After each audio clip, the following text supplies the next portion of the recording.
There are 14th Amendment citizens. This is the Constitution. Listen, the most lawless people of America are in government. Anyone in government who does not uphold the Constitution, both state and federal, are lawless. My name is Christopher Gronski. I live in New Hampshire. Live free or die, you know.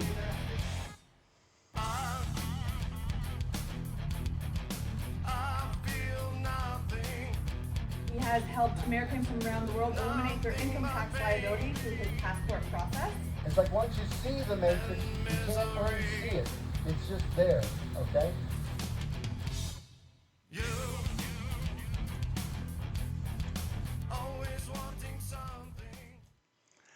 Well, hey, welcome to Destination Freedom. I'm Christopher Gronski, and I'm glad you're on. We're looking forward to having a nice conversation. We have some of our clients on and some people who are new to the platform and things like that. So we're going to talk about the IRS tonight.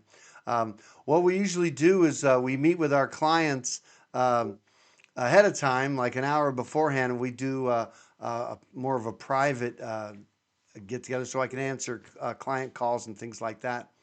And so we were talking about travel and the right to travel and such as that.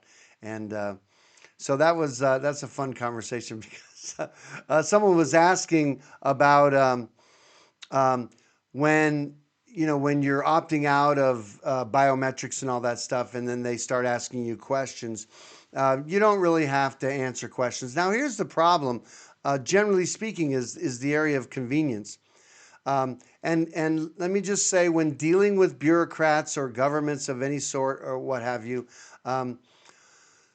keep your cool. As long as you're not agitated and you're just having a good time, and really, if you're the one asking the questions, then you're holding the place of power.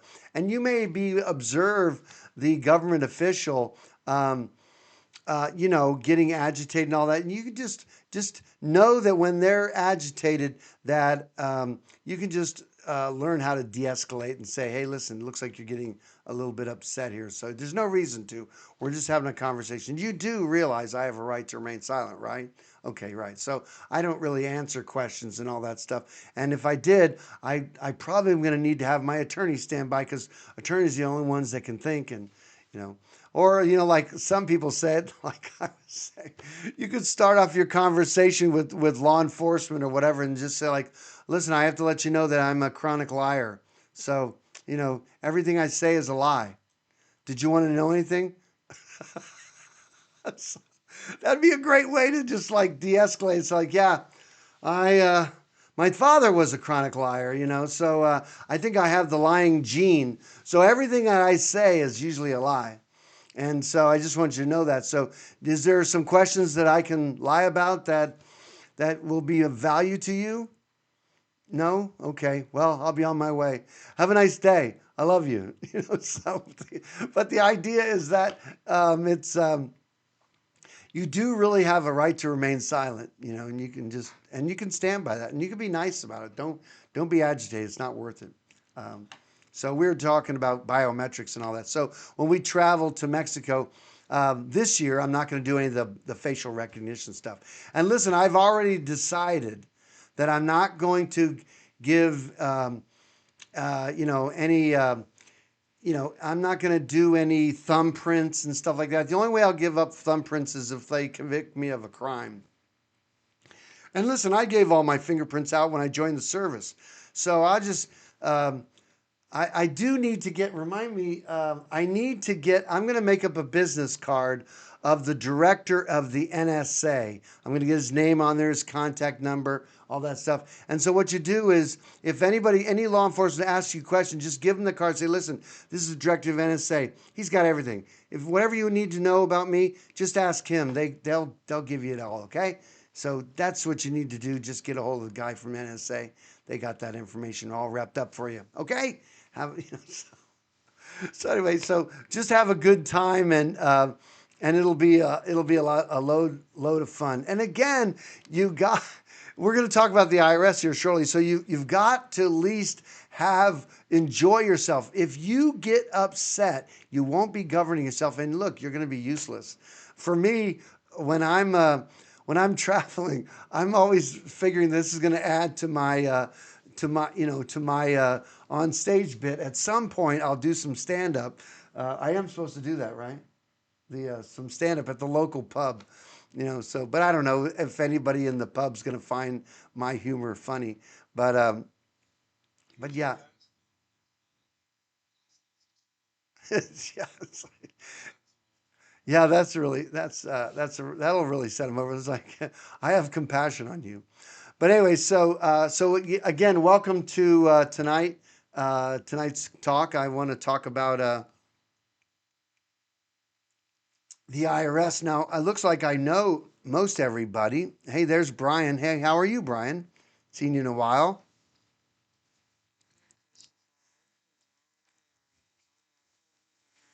Oh man, let me ask you: are you planning on some maple syrup this year? Oh man, did you do some maple syrup? It's not good. Well, that's good that you have it because you had the nice tree there in the front there. Oh, she's good. She's hanging in there. She's trying to stay healthy and um, but we hunker down the winter too. So we're gonna have some snow and all that stuff. So we're just going to crank up the fire and all that. So I'm glad you're on, and we do have to make a trip up there because I think when we were up there in that Kennebunk area, we had some of the best clams. The mussels or whatever. Oh yeah, that was just the best. So and oh, that's great. That's awesome because my son and I are going to go to um, going to be going down to an Acapulco, so we'll be going through Mexico City as well. That's cool. Oh, that's lovely. I'll let Lisbeth know. That's cool. So yeah, this is going to be a talk about some of the stuff that I've dealt with IRS, and I just want to set a couple some foundational things with respect to that. And listen, in most governmental things, um, your attitude of how you are coming to the table is not a small thing.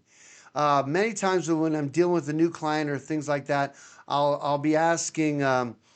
We'll talk about the client. If you have fighting kind of mindset, then you can pretty much guarantee you're going to get a fight back because that's what you're expecting. And I'm want to encourage you to be expecting, especially if you want the government to do or give you something in some capacity, then you're got to be looking for grandma and whatever is going to have a nice day, and you're just a sweetheart. You're always kind. Don't get over chatty because sometimes, especially in government, whatever, over chatty tends to look nervous, and that's a known thing. And so you don't want to do that. You just want to. There's a beautiful way of being, and that is being sweet, um, and then, but being firm. You know what you're doing and what you want, and things like that. So and we're gonna tonight we're gonna talk about IRS. Um, and with respect to IRS, a lot of people have real funky energy about IRS. Just never forget you're dealing with people, okay? And here's another thing too, and this is dealing with freedom-minded people in general. Um, People talk about on their when they're dealing with government, they're saying that the government's tracking us and all that, and of course the technology may be doing all of that, all right. But just so you know, you're probably not in the budget, okay?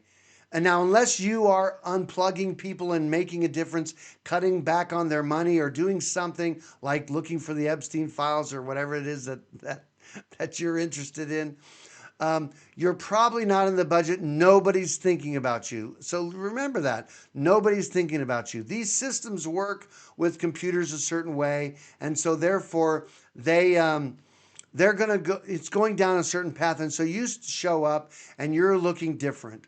okay? And so you're not looking to be adversarial. You're just wanting two things.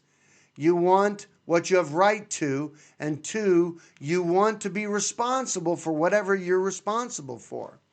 And that's part of the process of dealing with bureaucrats or whatever the case may be. And in dealing with the IRS, there's a lot of bad information out there about IRS. Okay, and so here's some foundational things about the IRS that you should know. And one is many people think the federal income tax is unconstitutional. The truth of the matter is it's not unconstitutional. Okay, the Constitution gives the federal government the power to do exactly what it's doing, pretty much everything. Okay, so generally speaking, okay, it's sad to say this, they're pretty much upholding the Constitution. Okay, and when I say that, I'm saying what most people don't get is they're upholding the Constitution in their jurisdiction. And so if you don't understand the power of Article 1, Section 8, Clause 17, that they have exclusive legislative authority in all cases whatsoever, then you may not quite understand how federal jurisdiction is touching you. And of course, we recognize these things, that jurisdiction is the District of Columbia, Guam, Puerto Rico, Virgin Islands, America, Samoa. But what many times people don't realize is the 14th Amendment citizen, as the 14th Amendment says, is a citizen subject to the jurisdiction thereof. And so the idea of that is that's the concept they don't get. And a lot of federal law is written about U.S. citizens. And when they use the geographical location of the United States, those laws govern the District of Columbia. And so we may be thinking America when the laws are saying the District of Columbia.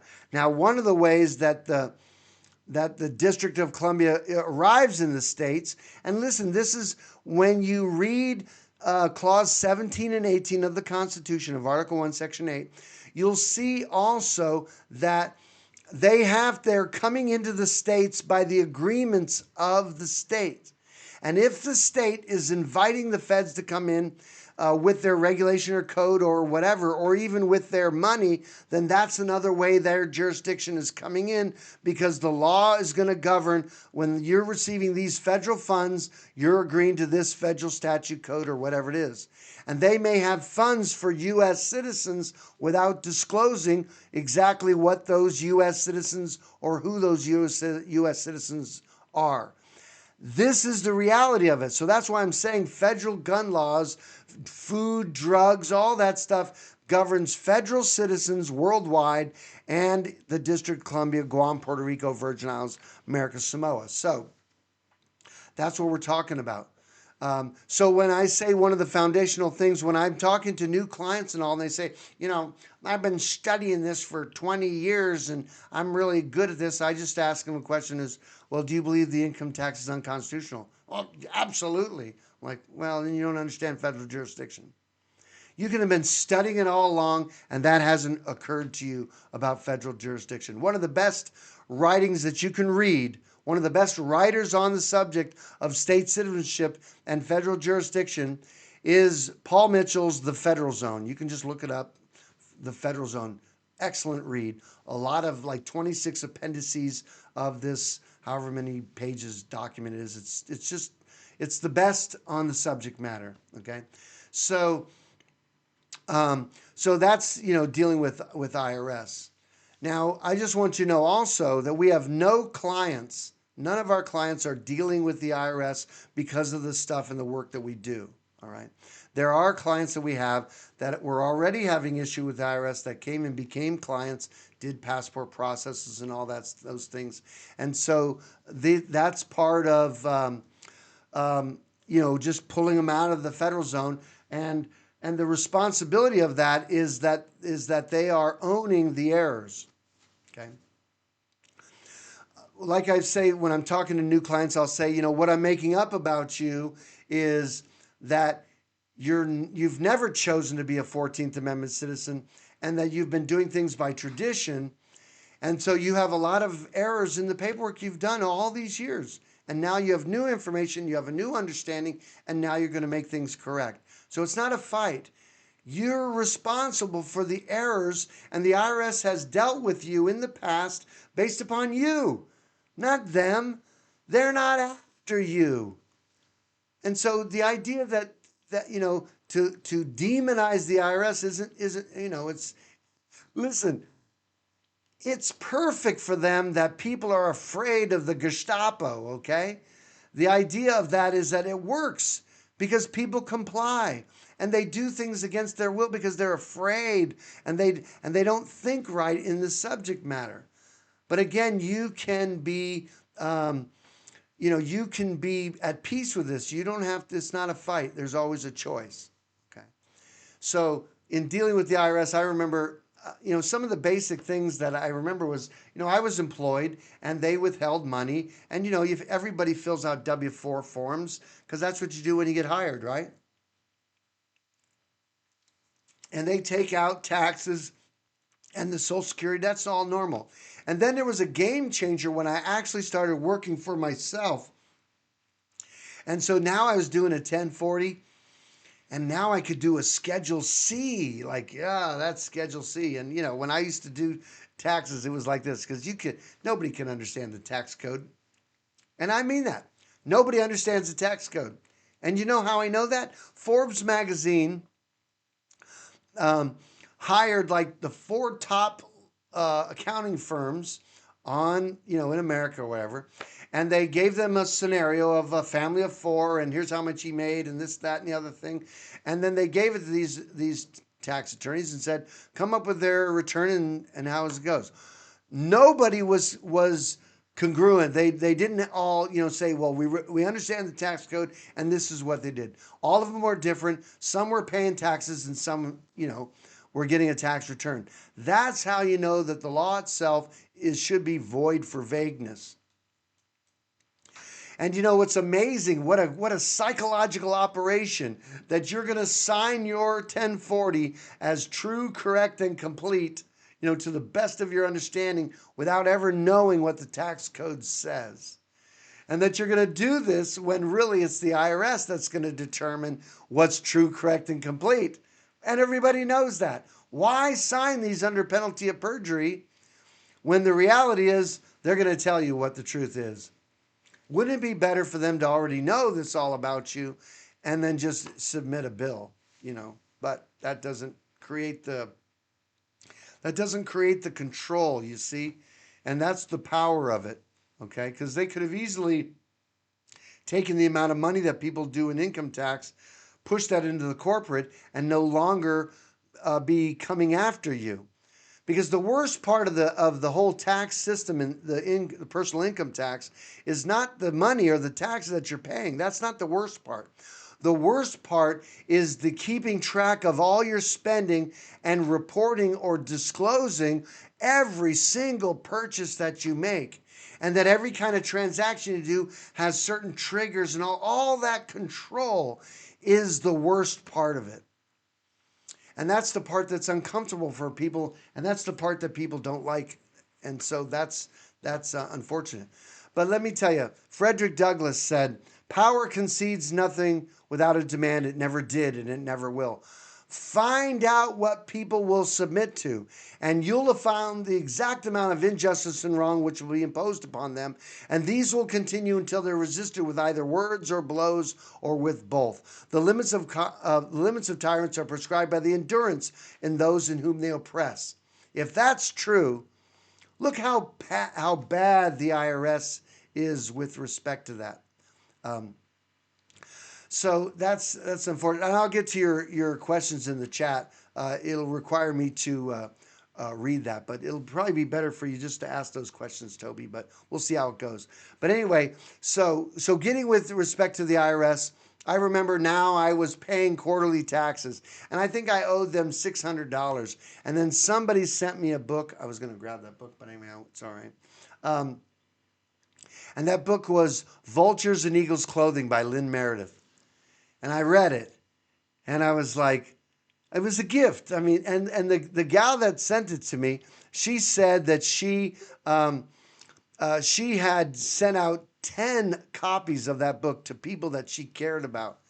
And she says, I was the only one whose life was changed by it. And it's true. Look at me where I'm at today. Thanks to Lynn. Thanks, Lynn. You know, so yeah, it's been an amazing journey. And that was back in the 90s that I got, mid 90s, when I started looking into that.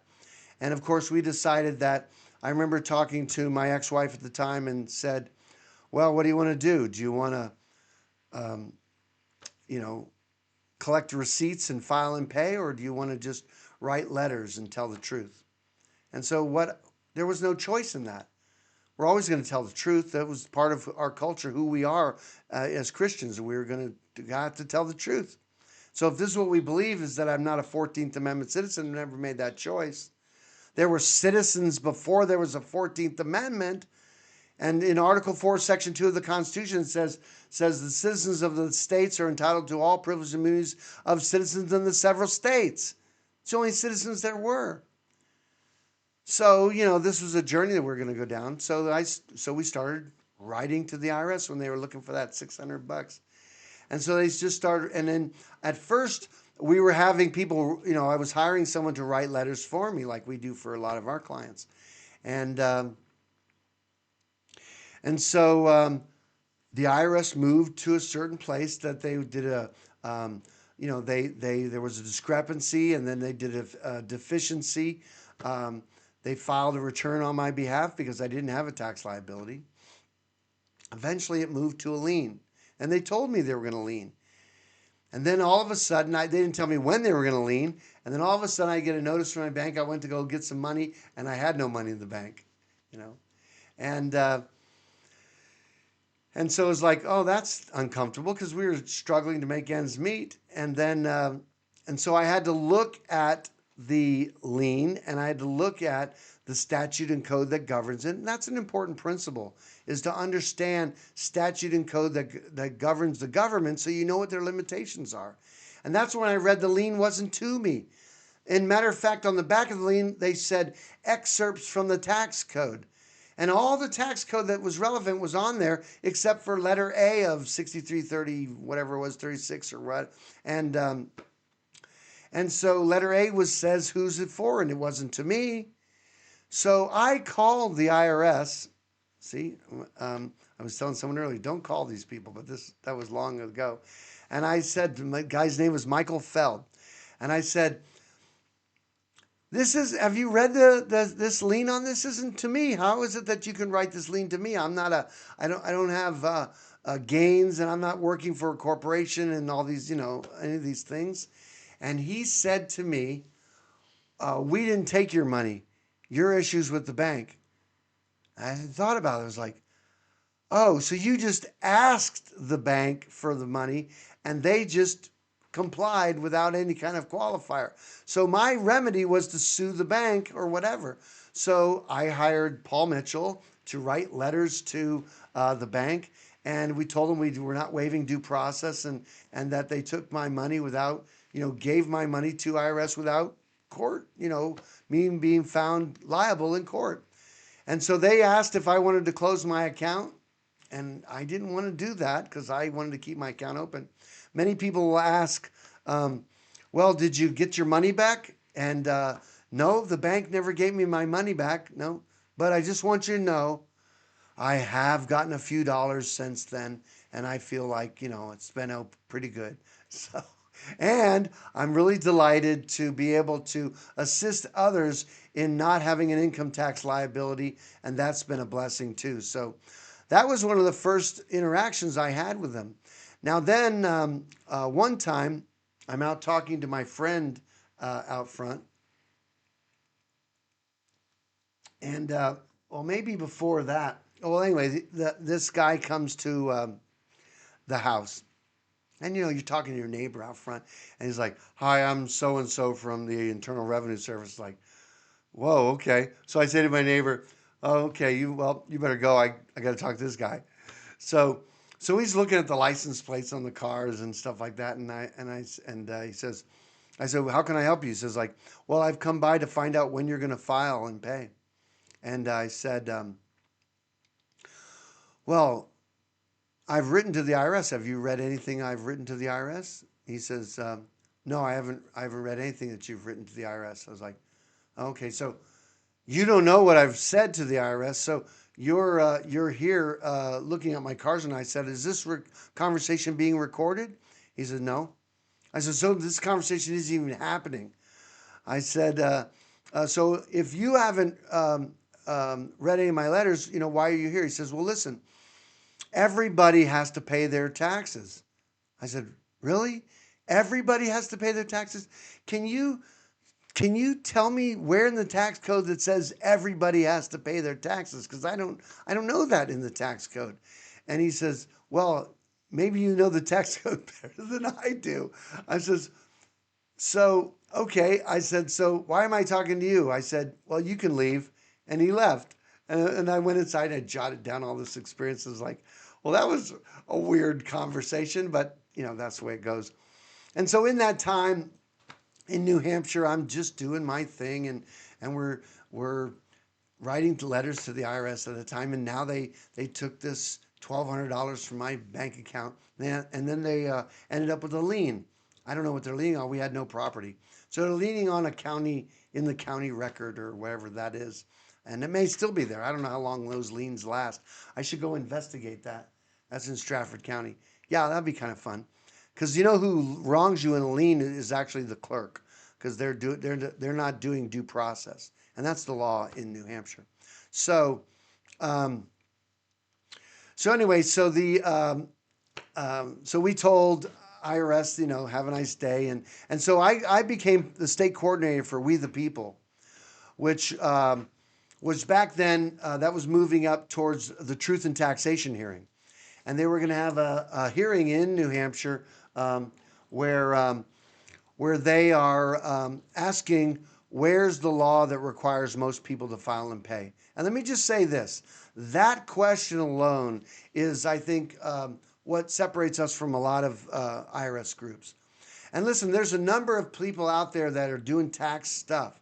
And all you do is have to ask them, do you believe the income tax is unconstitutional? If they say yes, they do not understand federal jurisdiction. They're not going to help you. And many of them are like up for fighting.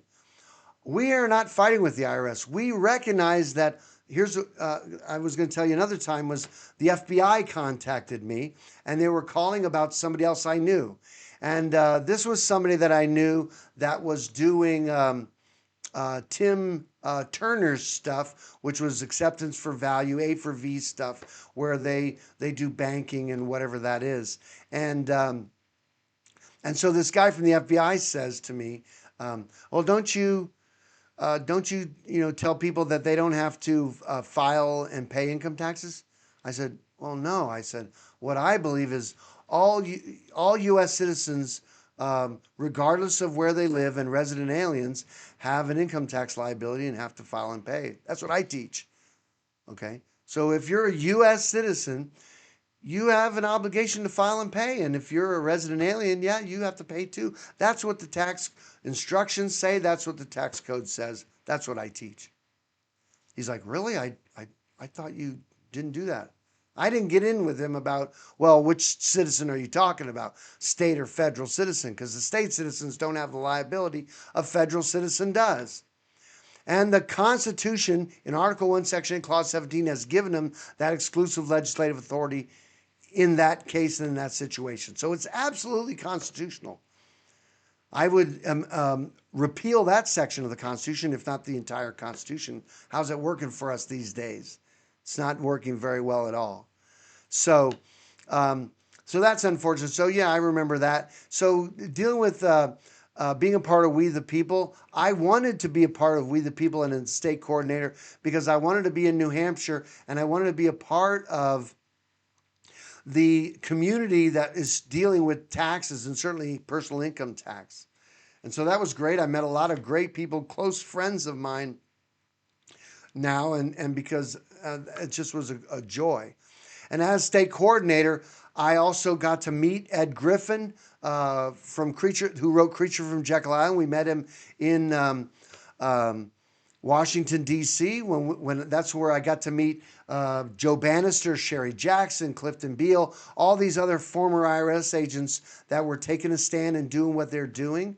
Got to meet Davy Kidd, who was a national treasure, talk show host and all that stuff. She's a fiery freedom soul. I don't know what she's doing these days, but she became director of We the People, and then all of a sudden she had a breakdown with Bob Schultz and all that stuff. And again, I got to meet great people. I got to meet Aaron Russo, the director-producer of Trading Places and The Rose. And Aaron Russo did America from Freedom to Fascism. And it's, we were part of that and got to, was emailing him about distributing the DVDs and all that stuff. It was an exciting time to be a part of this idea. But most of these people are saying, show me the law that requires most people to file and pay. And the truth is, it's the Constitution, okay?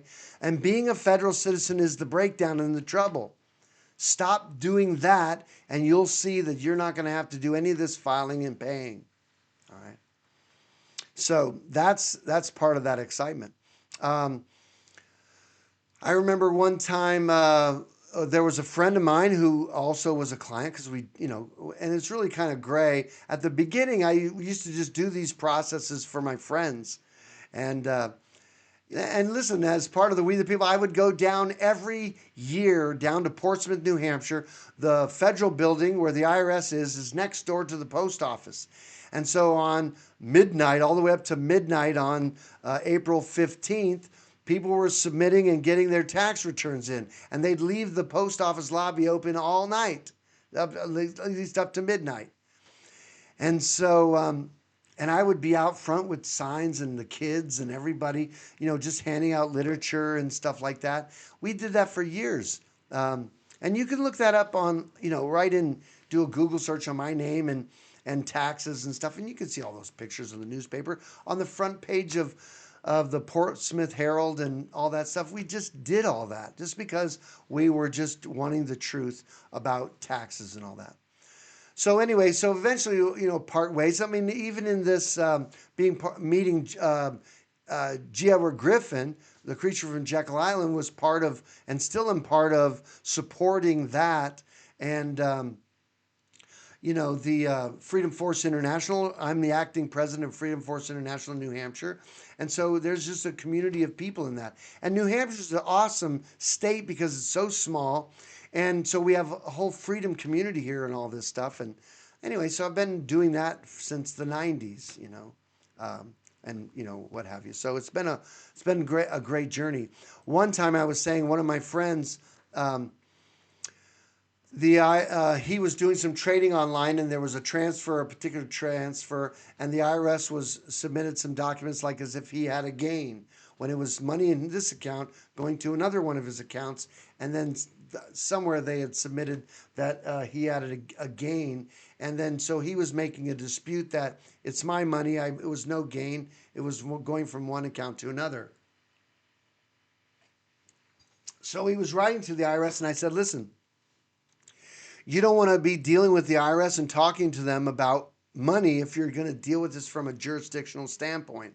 If you're dealing with jurisdiction, you're not going to talk about money because it's irrelevant. Because listen, if North Korea writes you a letter and says, hey, you owe us some income taxes, your question's not going to be like, I need to bone up on the North Korean tax code so I can figure out how to get out of this or what my options are. Should I file for an extension or do... You're not going to have that kind of question. You're going to be saying, how the hell are you taxing me? I'm not a citizen of North Korea, and I don't live or work in North Korea.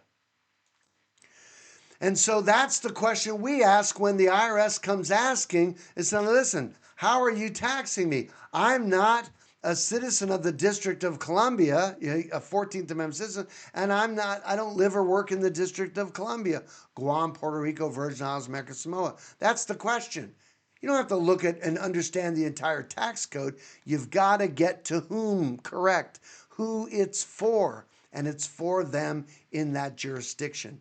And that's why every one of these federal crimes with drugs, alcohol, tobacco, firearms, all that stuff, when there's crimes in there, the first thing the prosecutors want in plea bargains and all this stuff is for you to fill out tax returns, because that's your testimony under penalty of perjury that you're in that jurisdiction. They always do that. You don't have to do that. So, that's some of that, the great thing about it. So with my friend, he's being summoned into court. Now, when he was getting summons, we were noticing that the summons themselves had no signatures. There was no clerk's signature or no judge signature on these summons. They were invalid. And so he was noticing that, or we were noticing that they were invalid. And so we actually had a constitutional sheriff in our county.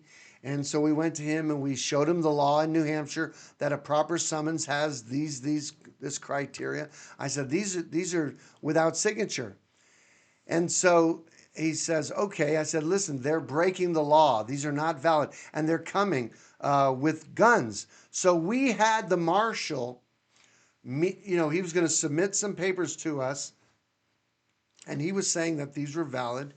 And so we met at the sheriff's office. I remember in the corridor between the two buildings, there's the sheriff to my right, and there's the marshal in front of me, and then there's my friend and client to the left. Now, I'm carrying my firearm, the sheriff's carrying, the marshal's carrying, everybody is we're all carrying, and so the marshal's like, here, sheriff, or, I'm submitting these papers to here, and so he's getting ready to hand them. My friend's he doesn't have his hand out, and I said, sheriff, I'm gonna look here's these papers coming, you can see, all right? And so he's looking at them, we're in the middle, and he's saying, see, there's no signatures on here. And the marshal was surprised. He's like, how are these no signatures? So he calls his office and says, there's no signatures on this. And they direct him and say, just set it down on the floor in front of him, because he wouldn't receive them because they were invalid. And so in court, the marshal lied and said that he handed him that paperwork, and of course he did not. And we have witnesses to that fact. That never happened. Now that marshal, we talked with him later. We went to the federal courthouse, and he was apologetic. He was thankful for this opportunity, and shortly thereafter, he resigned because he said, I've been doing this for years, and I've never looked at him this close to see what kind of violations I'm doing in New Hampshire here. So that was exciting, and the guy was nice. So that was an interesting thing. So when he went into the court, because eventually we said, well, look, we're going to go under duress and show up there and deal with it. When he was there, he had told me that the IRS was saying to the court that they couldn't overcome one of the objections that we had in the paperwork, which was dealing with that he didn't have the tax liability, not being a federal citizen or resident alien. And the judge says to the IRS, you don't want me to rule on this. And so the IRS withdrew the paperwork, the summons, and then they sealed the case. And that's how they handled that. And then he went away. That was the only time we ever dealt with IRS in a court scenario with respect to someone that I knew. So that was quite exciting. And so then there was another time, maybe it was in this, I'm guessing it had to be the same scenario. So even before the court, when we were actually filing papers, when I say we, I'm saying, my friend, he's very good at, filing paperwork and all. He's like, he's just brilliant.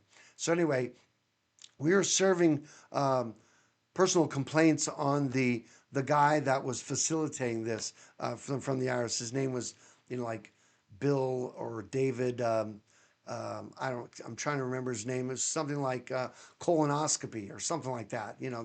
They pick up these names. They're kind of funny. If you look at some of these names, they're making them up, but they have these pseudonyms that they use on the paper. But anyway, it sounded like colonoscopy we used to say it was that, but no doubt. So anyway, so someone had to serve papers on the IRS. So I was like, I'll do that. I'm up for that. And look, you got to be built of a different thing. It's not like, I was nervous, because you're going to go down to the federal building in Portsmouth, and you're going to go in. They have security there, and and so you're going to say, I'm here to meet, what's his name, colonoscopy. He's like, well, he's on the second floor, so okay, I'll go in there. And so I'm up there, and again, I'm nervous, but I'm just doing what we do because that's part of the fun of being a freedom person. So he comes walking out. I recognize him, and I said, "Bill, whatever his name is." He says, "Yeah." I said, and so I handed him some paperwork. And he says, "What is this?" I said, "You've been served." And when you do that, you don't just run away. You look for the impact. You're like looking at him, and he was like a deer with his headlights. His mouth was a little open. He was like, so it was a good moment. Like, have a nice day. So then I walk out. I get in my car. I was like, okay, I served the papers. That's great. So then he gets to sort out that and has to contact his attorney or whatever they're doing for violation of law. So that was cool. So then it rolled in right after that was Independence Day in my town. And so in my town, because I'm a freedom guy, there's all these people gathering. So I go down to the archives in New Hampshire, and you can do this in your state too. And I just order a case of constitutions. They print them. They got to have them. You can get them for free. And so you get a case of constitutions. So I hand them out, and the people that parade route and all that. And they have a nice parade in the town that I was lived in, Wolfboro. And so I go up the street. It's a hill, and then I delivered on this side as far as the people were, and then I crossed over, did all the way down, and I'll go down past my house, and then I'll cross over and come back up to my house. Well, I do all that and come back, and there's a couple there, and I've handed out a bunch of these already. I hand him this, and I hand this guy this Constitution, and he says, well, this is the second time you're giving me something this week. I'm like, what? So I didn't recognize him outside the context of the IRS, but it was him. And so I get my friend on the phone and say, yeah, you wouldn't believe who's out in front of the house. That same guy. And I heard he resigned too. So that's the way you do it is, you just like do your part and just, interrupt it because it's improper.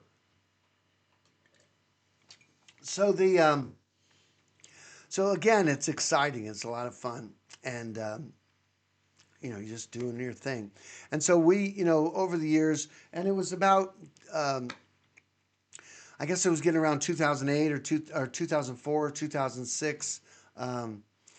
The truth and taxation stuff was over. I stopped being a state coordinator because they took their petition before the Supreme Court, and the Supreme Court said about the Congress, yes, you have a right to redress for grievances before the Congress, but they don't have to answer you.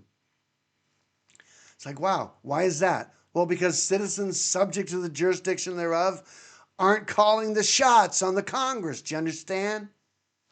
That's the way it is. You're subject to them. You're picking your masters when you vote your reps in. That's the way the Constitution is saying it. If you don't want to uphold the Constitution, it's just bad. So we get around there, and many of you have heard about Ed and Elaine Brown. They had the IRS standoff in New Hampshire. And I wasn't part of the community around Ed Brown. I knew of Ed Brown because we do freedom meetings. When I brought in Joe Bannister, the former IRS agent in New Hampshire, we'd have these meetings. And Ed Brown, he would stand up in the middle of the meeting and say, you don't know who I am. I'm the commissioner or commandant of the, I can't remember, the Constitutional Rangers. That's what it was. And so, yeah, they had a commission by the Congress to make sure the government wasn't going to do bad things or whatever. That was his gig. So in essence, they were going to frighten people to comply with the Constitution or whatever it is. And they carried guns and had badges and all that. And that went over.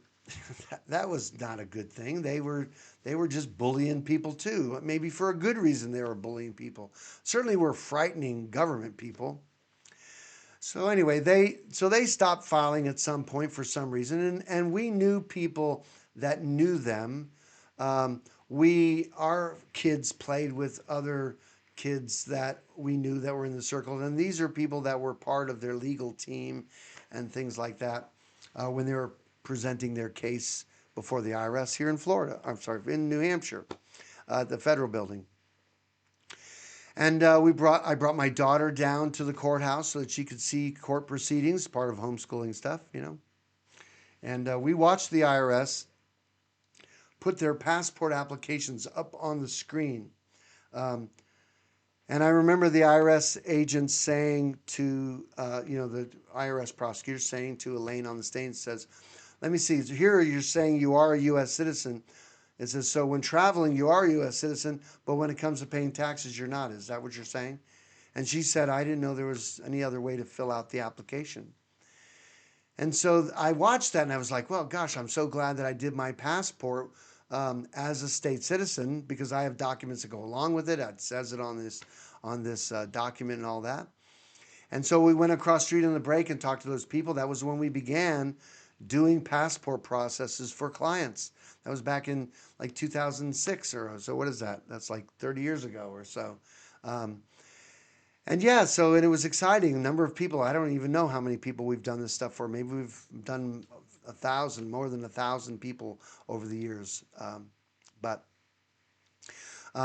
it's been exciting, you know. So we did that so that we could have certified copies of our passport file. So if the IRS could use passport applications against you in court where you're testifying that you are a U.S. citizen, then what we've done for our clients over the years is to have wet ink signatures signed by the Secretary of the United States, your passport file saying and rejecting that 14th Amendment citizen, claiming the citizenship of your state, which is based in habitation and domicile. And so we're not claiming to be federal or U.S. citizens that have an income tax liability. We're just citizens of our states. And this is why, if you don't know what kind of citizen you are, you may be subject to federal gun laws. Because if you're a federal citizen, those federal gun laws are constitutional because the Constitution says they have exclusive legislative authority in all cases whatsoever in their jurisdiction. Okay? That's why food and drug, they can regulate food and drug because they're governing their citizen. And this is not involuntary servitude. Why? Because you're choosing it. They're not imposing it on you. When you're asked, when you register to vote, are you a U.S. citizen? You're saying yes. When you register your car, with your driver's license, are you a U.S. citizen? Yes. You're not qualifying whether the definition of the term United States is the states of the Union or the District of Columbia. You're not making that distinction, but that's what you're doing. You're just saying yes. And depending on the definition of that term, you're not saying no. You don't want to quickly say no because you have to let them define the term that they're using when they're asking you that question. Same thing goes on jury instruction. The same thing all the time. And that's the bulk of our work, is we're always making sure that the documentation and the things that you do are congruent with that passport process, So anyway, so that's some of that IRS stuff we've had. And listen, I still have that same bank account. I don't get any correspondence from the IRS. And, we've been doing this for years. We know how to navigate the space. It's a peaceful process. It's just true. And it's such a delight. I guess it was back in the 90s when the last time I filed. And it's not like we're poking them in the eye. We just want everything to be true under penalty of perjury. And that's why we do what we do. It helps in that way. So let me get into some of these questions that are on the on this the chat. So if I don't want to read too much here, but Toby, you were asked a question. Would you mind?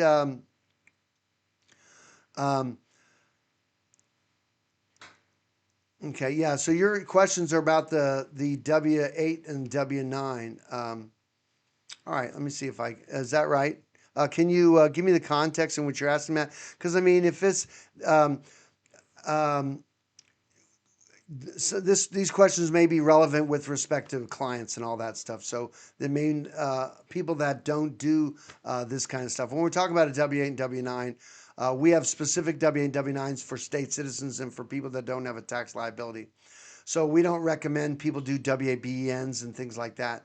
And people are not going to do, you're not going to fill out the W-4 form in an interesting way like that. And listen, many of you or some of you may not be clients. And so I have no advice for you, because if you're a federal citizen, then you have an income tax liability. You should file and pay. That's the proper thing to do if you're a 14th Amendment citizen or a resident alien.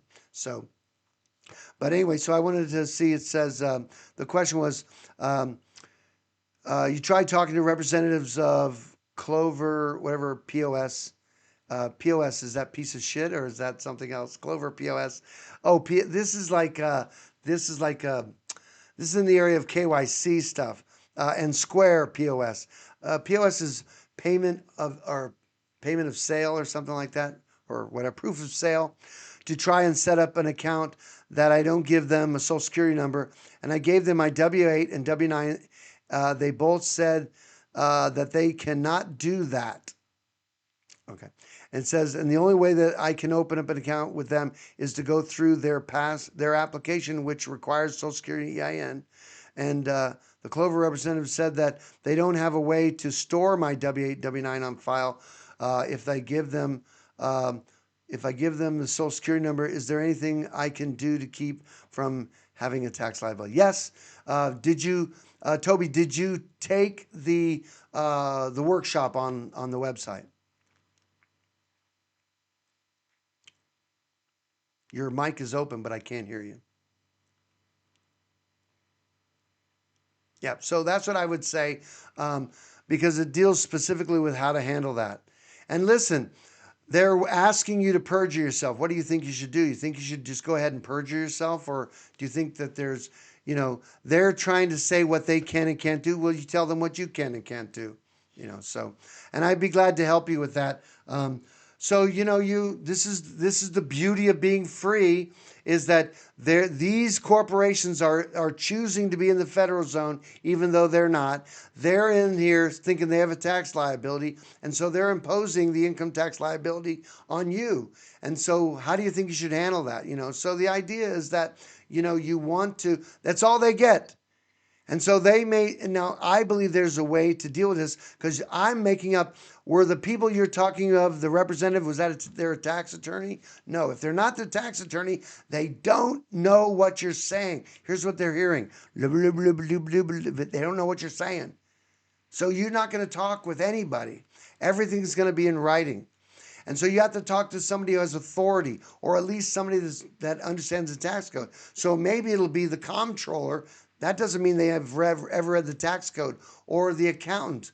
But that doesn't mean that they've ever, had the tax code. So, but anyway, so that's what you have to learn. You have to learn how to deal with this bureaucracy.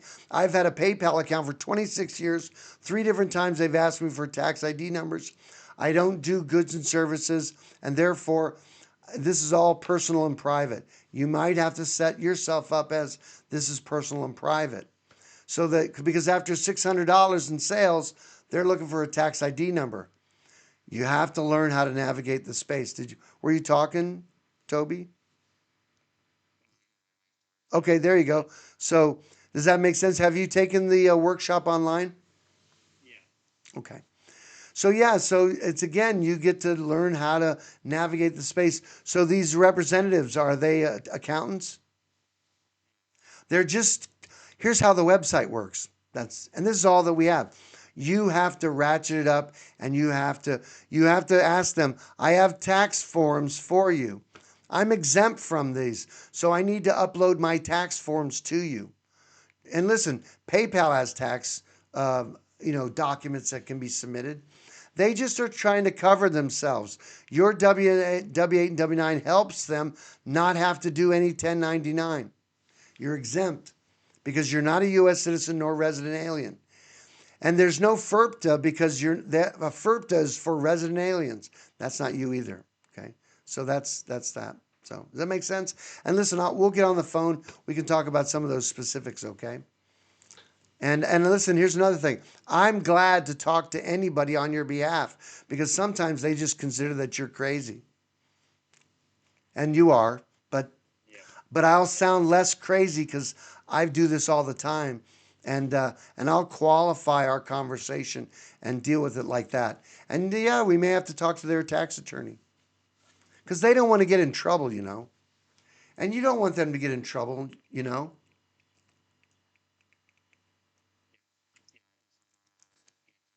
It it's a well, it may be, but don't give up. I mean, look, it's bureaucracy. You got to work it out. It's just a thing. It's just part of being free and navigating with something that's in that jurisdiction already because of their choice. Okay. So anyway, um, Cynthia did have. So anyway, was there any other question on that, or we can talk later about that?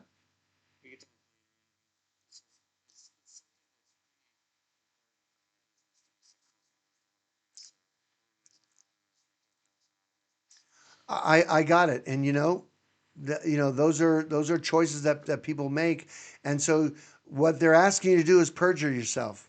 You don't have a tax liability, so you got to navigate the space, and so we can work it out. And if it's not with them, it may be with someone else. Maybe you'll have a PayPal account like I do. Like I said, I haven't given them anything. I don't know. Yeah.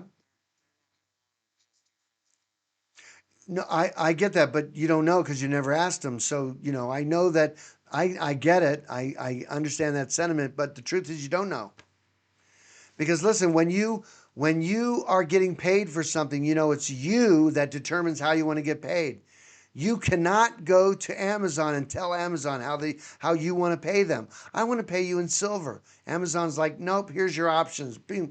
You have options too. Here's how I get paid. So that's okay. People understand that. If you have something valuable they want, they'll pay you the way you want to get paid. That's the reality of it. And if it's good enough, they will do what you ask them to do. And so I know this POS system, they're the in between. They're the ones that you're not even dealing with your client in this. These people aren't even clients. They're some extension of the bank. So I get it. So I'll help you with that. At least we got to exhaust all of those remedies or things we've seen in the past, okay? Then Don says his biggest issue is the same thing with Stripe. Yeah, and I think I got Stripe. I never gave Stripe a tax ID number. I think they once asked for 4 digits, but I'm not going to fill out any forms with them. And then again, I don't think this Stripe was for my wife, and so she's not been paid through that. So if they're going to ratchet up, I'll give them a W-8 and W-9, and that's all they get. And if they don't accept it, then clients will have to come up with other ways that clients give money. I take crypto, gold, silver, and PayPal, so people can do that. So,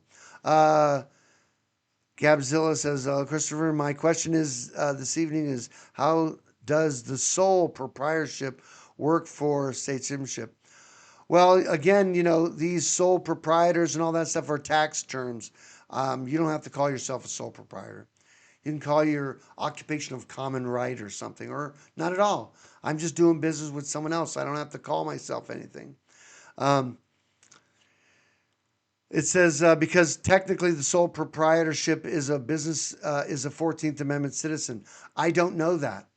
I've never read anything that says sole proprietor is a 14th Amendment citizen. If you have a statute or code that says that that's what it means, then you can rely upon that statute or code. But I wouldn't conclude that sole proprietor is a 14th Amendment citizen. An individual in the tax code is either a U.S. citizen, 14th Amendment citizen, or resident alien. An individual is that, but I don't know about the sole proprietor. I'd have to look at that. It says, isn't the passport being issued to a sole proprietorship? No. It's got nothing to do with the passport at all about sole proprietorship. That's like a business thing. Regardless of the explanatory statement, no, I've never read anything in the passport process that deals with sole proprietorship. And look, you don't want any tax ID number either, okay? Then it says, if we as state citizens are not sole proprietorships, how do we differentiate ourselves in a courtroom? Well, don't be in a courtroom. That's how. And listen, why are you in court? What's the controversy? Is there a contract that you're disputing? Or have you committed a crime against somebody? Or are you just talking about, I'm driving down the street in my car. I don't have plates on or a driver's license, and I can't figure out why the cop wants to take my car and ticket me. Well, don't do that. If you're in a foreign country, you're not going to behave that way. Don't do that because these are small jurisdictions, okay? So yeah, don't be in court. And it's real simple. You know, if it's a state citizenship thing, which it's not likely that you're going to be in court dealing with citizenship. IRS, yes, U.S. citizen, resident, we can see all that. And certainly, if you're in IRS court, you've dropped the ball along the way. There's a lot of paperwork and things that should have happened before you got there. So yeah, so that's a real common question when for a lot of these people is like, well, what about being in court? Well, don't be in court. Govern yourself well. You know, I don't find myself dealing with cops in court. So, okay, thanks, Don, for that point of sale. Don says, anyone waiting to do business has the same roadblock. Yeah, so like before I go into talking about business, Cynthia, you were patiently raising your hand. Did you have a question in that on some of that topic? No, I just wanted to say that, I have to be honest, you're definitely one of my greatest heroes, Christopher. She's I nice. got involved with this 8 years ago because of you. Oh, that's kind And of you. previously, I worked for lawyers and at the state attorney's office in Florida, Fort Myers, in felony, misdemeanor, and juvenile. And, they don't teach you anything about the option of citizenships in this country. The education is not provided to anyone whatsoever. You've brought that forth and you've done an amazing amount of diligent work. And I've been involved in changing my citizenship 8 years ago with you. And I just wanted to let the people know who are the first time people on here that the reality is that you have to be interested in knowing who you are. You have to know lawfully, legally, spiritually, and truthfully what it is that you're really here to do. Do you think that the governments have the right to dictate to you um, when you know who you are? So there is a difference between U.S. federal citizenship and state citizenship, and I never knew that until I met you and Destination Freedom. And since that time, 8 years ago, it has transformed my life. And I have dealt with banks over this. I've given them W-8s, W-9s. They still don't get it, if that's just banks. I've been in courts about it. I've just dealt with people who think I can be an employee when I'm a private contractor. I can contract in the private because I'm a state citizen. And I've had the gamut of things over the past 8 years, all to the point of enlightening me to really what the people are meant to be, which is their own independent um, entities. Like we are meant to be able to be our sovereigns in the nations, which are all the states that are sovereign nation states. They're their own countries. But we're not going to learn any of these things in any kind of educational system put out by the public. But you have been a conduit for thousands of people, both, people who were born on the land in all these states, or people who are coming over to this country and living in states and then can actually become state citizens for being here for a couple of years. You have transformed people like no one else that I know has. And I've had to go through a variety of things, but 8 years later, outside of transforming who I thought I was and who I know I am, I have been extremely successful in taking on this inner standing of myself and how I can contract with anyone in the private. And it's given me, I guess, a big sense of, being more independent and providing services to people in the way that, spiritually speaking, I think is empowering. And, not being a federal citizen, not dealing with, employee status and all these other things that you teach through all your courses has brought me to a point of, very success in what I'm doing and who I know who I am, and it's transformed the lives of people that I've had to contact and interact with, from banks to employers. And I think that most people don't realize that. But I just wanted to say thank you so much, because it has been a life transforming event. I have my own passport. I've gone to China. I've gone to Ecuador. I've gone all over the world. And I have the documents from the FOIA like you've done, Yeah. with the gold seal, which are part of my dossier package if I ever need them. Cool. And so it's all totally truthful, legitimate, and your process is like no one else's. You really Cool. know what you're doing, and you have transformed the lives of thousands of people that know this. And I just wanted to say that and give you thanks. That's Well, all. that's nice of you. All right. And I'll buy dinner next week. Okay. Thank you. You're so sweet. You're so nice. Yeah, Cynthia had worked with me for a while. We just did some good things, and so who knows? It may work out. We'll work together again. That might be an awesome thing. She's in New Hampshire. I love it that that's the case. Thank you so much for those kind words. I appreciate that a lot. Um, that's cool. Well, that's very nice of you. That's kind. Don said that. Don, you mentioned on that there are workarounds. Have you seen that? I've seen that we'll use crypto as a middleman, so your client can use credit cards to buy tokens, and then auto converts you to. I've seen this before, especially for business selling weed, because federal law says that you can't do banking. Um, and an example I've seen is still easy. Okay, and listen, Don, I can appreciate that sentiment, but let me just say this.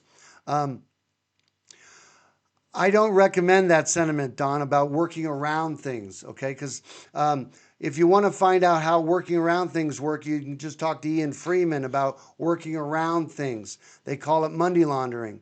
You don't want to do that, okay? There's no working around this. These are all documents under penalty of perjury.